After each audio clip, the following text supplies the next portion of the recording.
चलिए सीधा रुख करेंगे हरिद्वार का, जहां उत्तर प्रदेश के मुख्यमंत्री योगी आदित्यनाथ पहुंचे हुए हैं। क्या कुछ कह रहे हैं, सुनवा देते हैं आपको। माननीय श्री मनोहर लाल खट्टर जी, पूज्य संत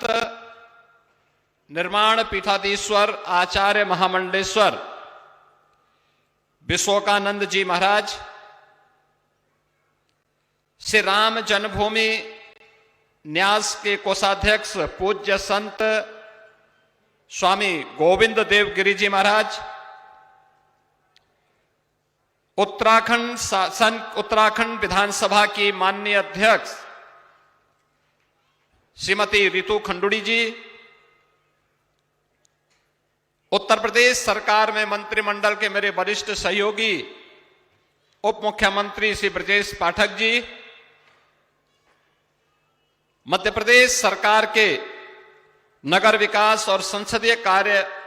विभाग के मंत्री श्री कैलाश विजय वर्गीय जी, हरिद्वार के लोकप्रिय सांसद और उत्तराखंड के पूर्व मुख्यमंत्री माननीय श्री त्रिवेंद्र सिंह रावत जी, पूर्व केंद्रीय मंत्री और उत्तराखंड शासन के पूर्व मुख्यमंत्री डॉक्टर रमेश पोखरियाल निशंक जी, उत्तराखंड सरकार के सभी माननीय मंत्रीगण, जनप्रतिनिधिगण, पूज्य संतजन और हजारों की संख्या में ब्रह्मलीन पूज्य स्वामी सत्यमित्रानंद जी महाराज के अनुयायी शिष्य, परंपरा से जुड़े हुए सभी उपस्थित बहनों और भाइयों, आज यहां पर पूज्य स्वामी जी महाराज की समाधि मंदिर के भव्य लोकार्पण के त्रिदिवसीय समारोह के इस समारोह कार्यक्रम में मुझे भी आप सबके साथ उनके समाधि मंदिर के दर्शन करने और मूर्ति स्थापना के कार्यक्रम में भागीदार बनने का सौभाग्य प्राप्त हुआ है। मैं पूज्य स्वामी जी महाराज की स्मृतियों को नमन करते हुए मैं उत्तर प्रदेश शासन की ओर से, उत्तर प्रदेश की जनता जनार्दन की ओर से पूज्य स्वामी जी महाराज के श्री चरणों में नमन करते हुए उन्हें विनम्र श्रद्धांजलि अर्पित करता हूं।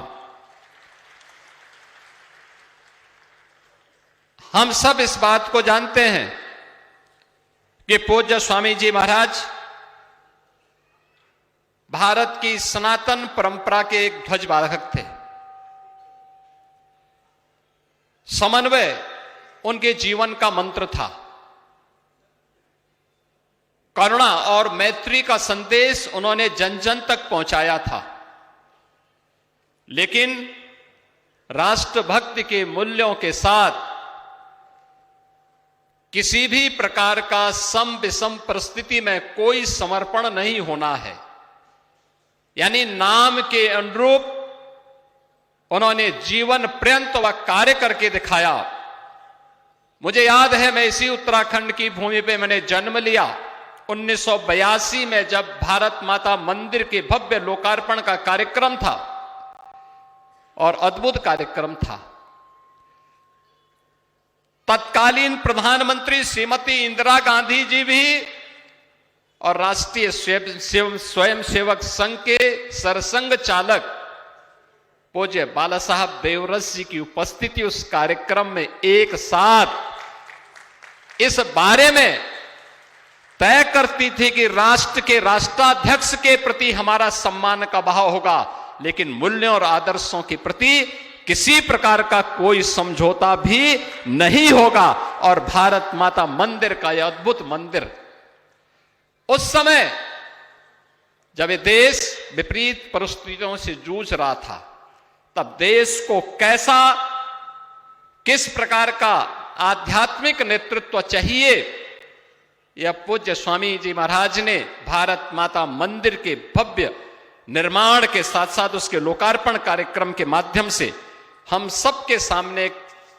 एक चिरस्थायी स्मारक हम सबके सामने समर्पित किया जो प्रत्येक भारतीय के लिए एक नई प्रेरणा है। आज पूज्य स्वामी जी महाराज की स्मृतियां हम सबके सामने हैं। मैं उनकी स्मृतियों को कोटि कोटि नमन करता हूं। ये हमें एक नई प्रेरणा प्रदान कर रहा है और अनंत काल तक ये हम सबकी एक नई प्रेरणा का आधार बना रहेगा। उत्तराखंड हमारी देवभूमि है। उत्तराखंड के 4 धाम वास्तव में भारत की आध्यात्मिक चेतना के आधार हैं।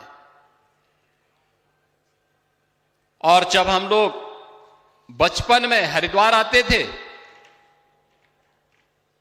तो सबके मन में ये भाव आता था कि हरि जी की पेड़ी में भी स्नान करना है और भारत माता का भी दर्शन करना है। आप याद करिए, उस समय भारत माता का मंदिर, न जाति का भेद, न क्षेत्र का